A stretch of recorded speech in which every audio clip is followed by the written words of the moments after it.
Terminal Bungurasi, 1993, subuh yang basah. Mungkin malaikat sedang turun ke bumi dan melindungi kami dengan sayapnya. Sopir bus yang turun dan menghadap para polisi patroli, itu sudah menyediakan jawaban. Dia mengangkut anak-anak, mahasiswa yang sedang studi ke desa-desa yang masih memiliki ladang. Bagaimana supir itu bisa kreatif?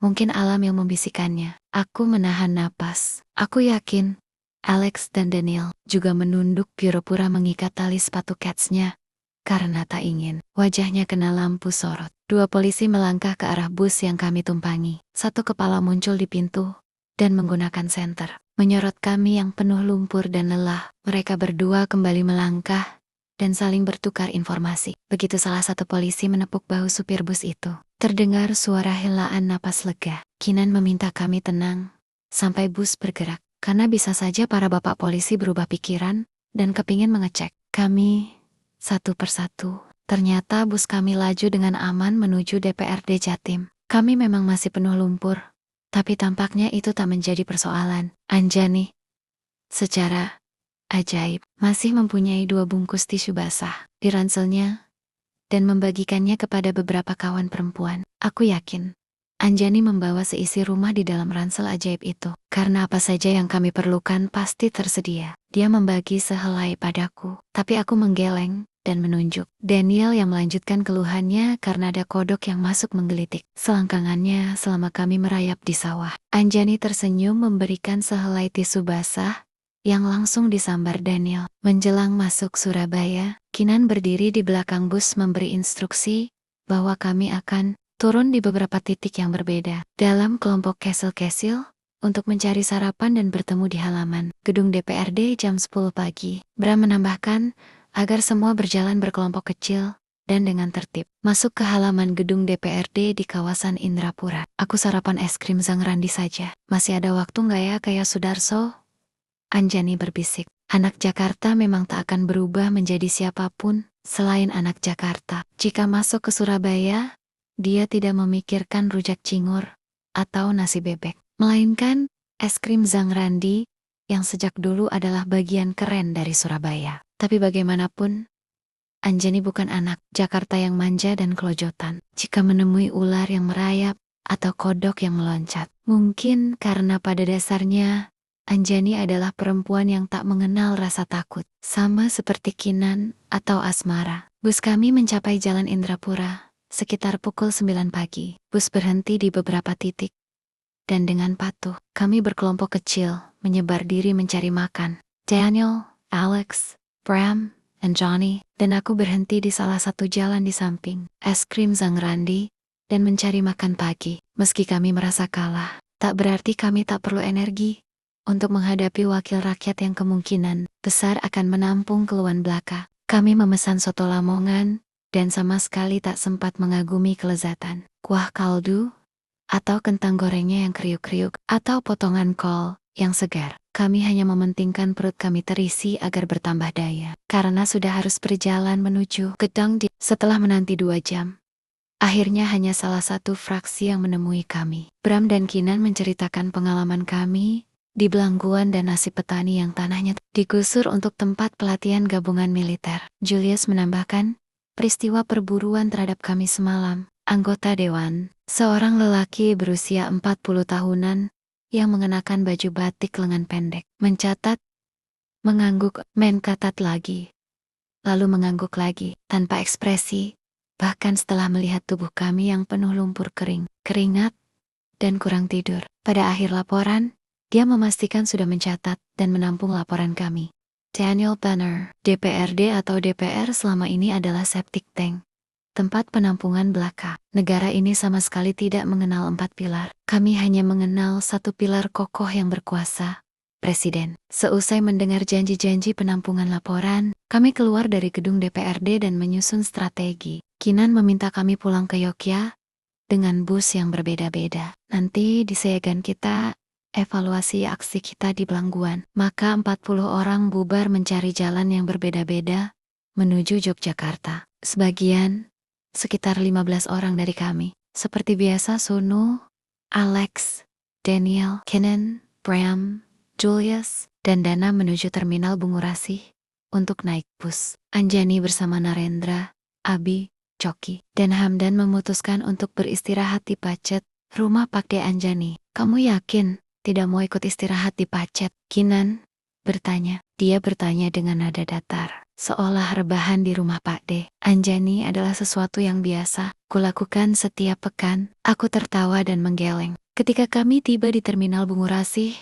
terasa suasana yang menekan. Kinan mencolek lenganku sambil menunjuk dengan ekor mata ke arah ruang tunggu bus. Bram berdehek memberi kode agar kami segera berbalik arah. Melihat begitu banyak lelaki berambut cepak, berbaju sipil, dan jelas membawa senjata di kantongnya, yang seolah tengah menanti kami. Kinan menarik tanganku dan aku menarik tangan Daniel secara spontan. Lari. Kinan memberi instruksi. Kinan dan Daniel yang gesit berhasil lari secepat-cepatnya. Sejauh-jauhnya, mereka membawa beberapa dokumen dan mungkin akan membuang atau membakarnya. Selebihnya, kami dikepung oleh 5 orang yang menodong kami dengan senjata. Beberapa calon penumpang bus terkejut dan menjerit melihat senjata yang dikeluarkan ke-5 orang itu. Luar biasa, melawan mahasiswa ingusan harus menggunakan pistol, tapi salah satu dari mereka mengangkat tangan menjawab, "Kami aparat." Maka orang-orang di sekitar ruang tunggu langsung menyingkir.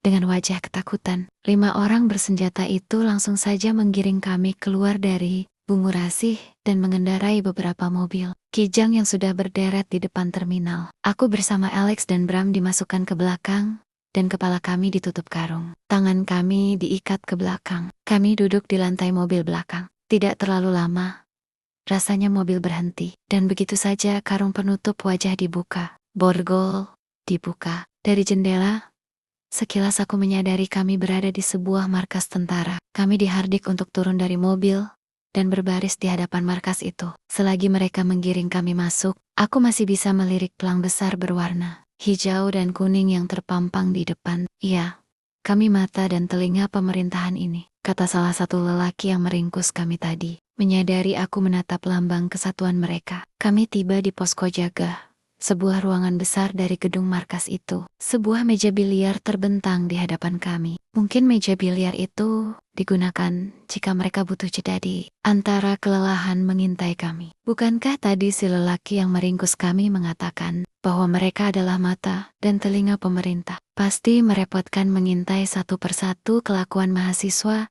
seperti Bram, Kinan. Aku yang sebetulnya lebih banyak membaca buku dan berdiskusi siang malam. Hanya dalam waktu 5 menit, seseorang berbadan gempal, bertubuh tak terlalu tinggi, berkumis, masuk ke ruang tempat kami berdiri, seperti tengah antre supransum. Dia diikuti 4 orang hambanya yang kemudian berdiri mengepung kami. Seolah-olah kami punya nyali untuk menyelinap keluar. Sang komandan berdiri di hadapan kami, sambil melipat tangannya. "Saya Kolonel Martono. Ini daerah saya. Kalau kalian masuk ke daerah ini dan ingin bikin kacau, maka kalian harus berhadapan dengan saya." Setelah beberapa menit mengucapkan berbagai otoritas dan kewenangan yang disandangnya, Kolonel Martonenta itu, nama benar atau samaran, meninggalkan kami. 4 pengawalnya membagi kami menjadi 4 kelompok. Aku bersama Julius dan Alex dibawa ke sebuah ruangan di bawah gedung. Sementara aku bisa mendengar Rahmat, salah seorang mahasiswa Jakarta, ditendang agar tetap berjalan menuju ruang lain,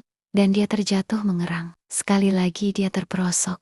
Cakte, aku berlari menolongnya, dan tiba-tiba saja 2 orang sudah mengokang pistol dan mengarahkannya pada kami. Aku tercengang. Bagaimana mereka bisa sebegitu khawatirnya sampai harus menodongku dengan 2 pistol? Aku hanya menepuk bahu Rahmat yang hidungnya sudah berdarah karena terbentur lantai dan membantu. Dia berdiri lalu kembali ke barisannya bersama Sunu dan Gusti. Setelah itu, giliran punggungku yang ditendang sepatu Lars, si penodong tadi, agar aku kembali ke barisanku. Sementara Julius, Sunu dan Alex diperintahkan memasuki ruang sebelah. Aku digiring masuk ke sebuah ruang yang agak gelap, yang mungkin berukuran 3 kali 4 meter, yang mengingatkan aku pada ruang praktek dokter yang steril. Di hadapanku terdapat sebuah meja, dan 2 buah kursi yang dikelilingi 4 dinding tanpa jendela, tapi sayup-sayup aku masih bisa mendengar suara gamelan melalui pintu yang tidak tertutup rapat. Aku mulai bingung apakah ini markas tentara yang disamarkan sebagai tempat pementasan wayang, atau sebaliknya. Hanya beberapa detik aku dalam kebingunganku. Seorang lelaki mungkin berusia 40 tahunan, didampingi seorang pengawal masuk dan menyalakan tombol lampu neon. Si lelaki yang kelihatan atasannya berkulit agak terang, berambut cepak tentu saja, dan berkumis tipis, duduk di kursi, dan mempersilakan aku duduk. Aku duduk masih sembari, menengok ke kiri dan kanan, takjub mendengar suara sinden yang mengiringi denting gamelan. Sungguh absurd. Ada suara gamelan yang begitu bening memasuki ruang-ruang gelap ini. Dan aku tak yakin apakah denting itu memasuki hati si pengawal yang sejak tadi melotot melihat. Pak Kumis mengangguk pada si pengawal, memberi kode agar dia keluar. Si pengawal melihat aku dengan wajah yang jengkel dan meninju kepalaku. Dusar Commune. Si pengawal pasti tidak membaca. Tembok Berlin sudah runtuh dan komunis sudah bubar. Pak Kumis menatap saya. Berbeda dengan komandannya, dia memulai interogasi dengan kalimat yang meneror. Kamu lihat lapangan tembak tadi? Banyak yang sudah jadi korban. Aku pura-pura tenang meski sangat terkejut. Pak Kumis membungkuk dan mengeluarkan setangkai penggaris besi sepanjang 1 meter dari bawah meja. Setiap kamu jawab dengan kacau, atau setiap kali aku tak puas dengan jawabanmu, aku hajar mukamu dengan penggaris ini. Lalu dengan lagak santai dan tetap duduk di kursi di hadapanku, dia menamparkan penggaris itu ke pipi kanan saya. Taik, bukan hanya sakit. Penggaris besi itu menampar pipi, sekaligus bibirku. Asin, darah. Pak Kumis menatap aku, dingin. Sama sekali tak terganggu melihat aku mengusap-usap bibirku yang berdarah. Wong, cuma bibir kok. Kenapa kamu menolak program pemerintah? Aku agak bingung. Serius, program yang mana? Program KB? Program Ibu-Ibu Dharma Wanita? Program Jawab yang mana? Pak, itu. Aksi kalian mau tanam-tanam jagung itu? Jangan pura-pura goblok. Kok tahu sih? Kami mau menanam jagung, kan belum terjadi.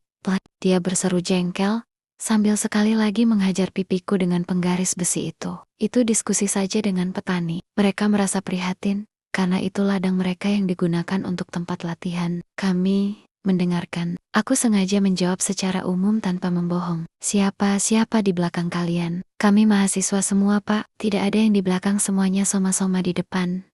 Jawabku sok gagah. Siap. Suaranya menggelegar. Kali ini dia berdiri dan menghampiriku. Tangannya yang ternyata lumayan besar itu menggamparku. Tak mungkin kalian satu bus besar biaya sendiri. Siapa yang membiayai? Aku mengusap darah yang kini mengucur dari hidung. Aku mulai yakin tulang hidungku patah. Sial betul tangan si Pak Kumis ini ternyata terbuat dari batu saking kerasnya.